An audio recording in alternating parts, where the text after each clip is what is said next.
নমস্কার বন্ধুরা, সবাই কেমন আছেন? আশা করি সবাই ভালো আছেন, সুস্থ আছেন। মৌসুমি সরকার বিশ্বাস চ্যানেলে আপনাদের সবাইকে স্বাগত। আজ আমি আপনাদের সাথে শেয়ার করব ডিম আলুর রেসিপি। ডিম তো আপনারা অনেকেই অনেকভাবেই খেয়েছেন। দেখুন তো এইভাবে কোনোদিনও বাড়িতে বানিয়ে খেয়েছেন কিনা।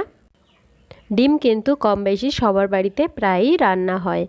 তো আমরা সবসময় একরকম টেস্ট না খেয়ে একটু টেস্ট বদল করে দেখতে পারি। এই ডিমটা রান্না করতে কিন্তু খুব বেশি উপকরণেরও প্রয়োজন নেই, কিন্তু এই ডিমটা খেতেও কিন্তু খুবই ভালো লাগে।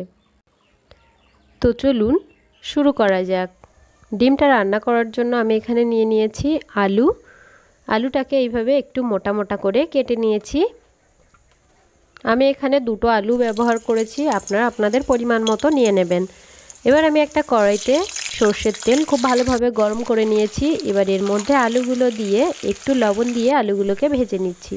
আলুগুলো এখানে ভাজা হয়ে গেছে, আমি তুলে নিয়েছি। আমি এখানে 3টে ছোট ছোট সাইজের বাটি নিয়েছি। আপনাদের বাড়িতে যে ছোটো বা সাইজের বাটি থাকবে সেই বাটিতেই কিন্তু আপনারা খুব সহজে এই রেসিপিটা বানিয়ে ফেলতে পারবেন। এবার এই বাটির মধ্যে খুব সামান্য পরিমাণে একটু সাদা তেল দিয়ে বাটির গায়ে খুব ভালোভাবে মাখিয়ে নিচ্ছি। সবগুলো বাটিতে কিন্তু আমাদের খুব ভালোভাবে মাখিয়ে নিতে হবে। এখানে আমি সবগুলো বাটির মধ্যে তেল খুব ভালোভাবে মাখিয়ে নিয়েছি। তেলটা মাখিয়ে নিলে কিন্তু ডিমটা উঠতে খুব সুবিধা হয়, তাই তেলটা মাখানো। ডিমটা কিন্তু বাটির গায়ে একটুও লেগে যাবে না যখন আমরা এটা সেদ্ধ করব। এবার আমি 3টে বাটিতে 3টে ডিম ফাটিয়ে দিয়ে দিচ্ছি। আর এই সময় একটু খেয়াল রাখতে হবে ডিমের কুসুমগুলো যেন গলে না যায়, তাহলে কিন্তু দেখতে খুব একটা ভালো লাগবে না। আমি এখানে দেখুন কুসুমগুলো কিন্তু আস্ত রেখেছি। এইভাবে হালকা হাতে ডিমটা ভেঙে দিতে হবে। 3টে ডিম এখানে 3টে বাটিতে ভেঙে নিয়েছি। এবার এর মধ্যে দিয়ে দিচ্ছি সামান্য পরিমাণে একটু লবণ। 1 চিমটি পরিমাণে লবণ নিয়ে আমি এইভাবে ছড়িয়ে দিয়ে দিচ্ছি। এবার এর মধ্যে দিয়ে দিচ্ছি সামান্য পরিমাণে একটু গোলমরিচের গুঁড়ো। দেখুন ঠিক এইভাবে হাতে করে আমি নিয়ে ছড়িয়ে দিয়ে দিচ্ছি।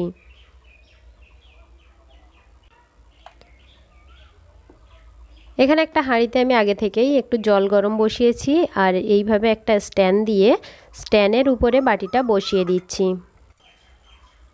আমি এইভাবে 3টে বাটি খুব সাবধানে বসিয়ে দিয়েছি। এবার দিয়ে এটাকে ঢেকে কিছুক্ষণ রান্না করে নিচ্ছি। দেখুন ঠিক 2 থেকে 3 মিনিট পর আমার কিন্তু এখানে ডিমটা পুরোপুরি সেদ্ধ হয়ে গেছে। এবার এই বাটির একটু সাইডে একটা ছুরি দিয়ে এইভাবে আমি ডিমগুলো তুলে নিচ্ছি। আপনারা চাইলে একটা চামচের সাহায্যেও কিন্তু এটা তুলে নিতে পারেন। দেখুন খুব সহজেই কিন্তু তেল দেওয়ার জন্য এই বাটি থেকে ডিমগুলো উঠে আসবে। আপনারা কিন্তু এইভাবে বাড়িতে এই রেসিপিটা অবশ্যই ট্রাই করবেন, এটা কিন্তু খেতে খুবই ভালো লাগে। এইভাবে আমি সবগুলো উঠিয়ে নিচ্ছি। ডিমের তরকারির মধ্যে দেওয়ার জন্য আমি একটা মশলা বানিয়ে নিচ্ছি। তার জন্য এখানে নিয়ে নিয়েছি 1 চামচ পরিমাণে গোটা জিরে, 1 চামচ পরিমাণে গোটা ধনে, আর দিয়ে দিচ্ছি গোটা মরিচ 1/2 চামচ পরিমাণে। এগুলোকে আমি পেস্ট করে নিচ্ছি। অন্যদিকে একটা কড়াই বসিয়ে দিয়েছি। কড়াইতে তেলটা খুব ভালোভাবে গরম হয়ে গেছে। এর মধ্যে দিয়ে দিচ্ছি শুকনো লঙ্কা, আর দিয়ে দিচ্ছি গোটা গরম মশলা। আর এই সময় কিন্তু গ্যাসের ফ্লেমটা লো রাখবেন, তাহলে এই গরম মশলা থেকে খুব সুন্দর একটা গন্ধ বার হয়। আমি এখানে লবঙ্গ, দারচিনি আর এলাচ ব্যবহার করেছি। যখন দেখবেন এই মশলা থেকে খুব সুন্দর একটা গন্ধ বার হয়েছে, সেই সময় এর মধ্যে দিয়ে দেবেন পেঁয়াজ কুচি। আমি এখানে বড় সাইজের একটা পেঁয়াজ কুচি ব্যবহার করেছি। পেঁয়াজটাকে একদম ছোট ছোট করে টুকরো করে কুচি করে নিয়েছি। আপনারা চাইলে এখানে পেঁয়াজটা বেটেও কিন্তু ব্যবহার করতে পারেন। পেঁয়াজটাকে খুব ভালোভাবে একটু ভেজে নিতে হবে। আমি এখানে মিডিয়াম ফ্লেমে পেঁয়াজটাকে ভেজে নিয়েছি। এবার এর মধ্যে দিয়ে দিচ্ছি 1 চামচ রসুন বাটা, আর দিয়ে দিচ্ছি 1 চামচ আদা বাটা। এই সমস্ত মশলাকে এবার খুব ভালোভাবে আমাদের কষিয়ে নিতে হবে। দেখুন মশলাটা এখানে কষানো হয়ে গেছে। এবার এর মধ্যে দিয়ে দিচ্ছি 1 চামচ পরিমাণে হলুদ গুঁড়ো, আর দিয়ে দিচ্ছি 1/2 চামচ পরিমাণে লবণ, দিয়ে দিচ্ছি হাফ চামচের একটু বেশি রেড চিলি পাউডার। আমি এখানে কাশ্মীরি রেড চিলি পাউডারটা ব্যবহার করেছি, আপনারা চাইলে এমনি নর্মাল লঙ্কার গুঁড়োটাও ব্যবহার করতে পারেন। আর আমরা যে মশলাটা বেটে রেখেছিলাম সেই মশলাটা এখানে দিয়ে দিলাম। আমি এখানে মশলাটা 2 চামচ ব্যবহার করেছি। এবার সমস্ত কিছুকে খুব ভালোভাবে একসাথে কষাই করে নিতে হবে। এর মধ্যে দিয়ে দিচ্ছি 3টে কাঁচা লঙ্কা। লঙ্কাটা কিন্তু আপনারা আপনাদের পছন্দ মতো দিয়ে নেবেন। যারা লঙ্কা কম খেতে পছন্দ করেন তারা কম করে দিতে পারেন, বা যারা বেশি খেতে পছন্দ করেন তারা কিন্তু আরও একটু লঙ্কার পরিমাণটা বাড়িয়ে দিতে পারেন। এবার একটু জল দিয়ে মশলাটাকে খুব ভালোভাবে আমি কষিয়ে নিয়েছি। মশলা থেকে দেখুন তেল ছেড়ে দিয়েছে। এই সময় আমি এর মধ্যে দিয়ে দিচ্ছি ভেজে রাখা আলু। আলুটা দেওয়ার পরে মশলাটার সাথে আলুটাকে খুব ভালোভাবে আমাদের কষিয়ে নিতে হবে। দেখুন আমি এখানে খুব ভালোভাবে একটু কষিয়ে নিয়েছি। এবার এর মধ্যে দিয়ে দিচ্ছি জল। আমি এখানে হালকা উষ্ণ গরম জল ব্যবহার করেছি। একটু গরম জল ব্যবহার করলে কিন্তু তরকারির টেস্ট খুবই ভালো হয়। আপনারা বাড়িতে এইভাবে বানিয়ে দেখতে পারেন। আপনারা চাইলে এর মধ্যে নর্মাল জলও ব্যবহার করতে পারেন। এবার আমি এর মধ্যে দিয়ে দিচ্ছি সমস্ত ডিমগুলো।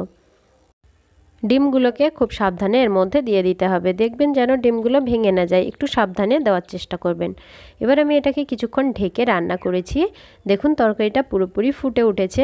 এবার আমি এর মধ্যে দিয়ে দিচ্ছি একদম সামান্য পরিমাণে একটু চিনি। চিনিটা দিলে কিন্তু তরকারির টেস্ট খুবই ভালো হয়। আপনারা চাইলে চিনিটা স্কিপও করতে পারেন। এবার এর উপর দিয়ে সামান্য একটু গরম মশলা ছড়িয়ে দিচ্ছি। গরম মশলা ছড়িয়ে আমি কিন্তু গ্যাসের ফ্লেমটা বন্ধ করে দিয়েছি। এই সময় কিন্তু আপনারা অবশ্যই দেখে নেবেন তরকারির মধ্যে লবণ ও ঝালের পরিমাণ ঠিকঠাক আছে কি। এইভাবে আমি গরম গরম সার্ভ করেছি। আপনারা বাড়িতে এইভাবে অবশ্যই ট্রাই করবেন আর আমাকে কমেন্ট করে বলবেন কে কে রেসিপিটা বানিয়েছেন। এই রেসিপিটা কিন্তু দেখতে যেমন সুন্দর লাগছে, খেতেও কিন্তু খুবই ভালো লাগে। আপনারা বাড়িতে এইভাবে অবশ্যই ট্রাই করবেন। আর আমার এই রেসিপিটা যদি আপনাদের ভালো লেগে থাকে তাহলে প্লিজ আমার চ্যানেলটিকে সাবস্ক্রাইব করে এইভাবে আমার পাশে থাকবেন আর বেল আইকনটি অন করে অল নোটিফিকেশান অন করে রাখবেন। তাহলে আমি যখনই কোনো ভিডিও আপলোড করব সবার আগে আপনাদের কাছে নোটিফিকেশান চলে যাবে। সবাই খুব ভালো থাকবেন, সুস্থ থাকবেন। আবারও চলে আসবো আপনাদের সাথে নতুন একটা রেসিপি শেয়ার করার জন্য।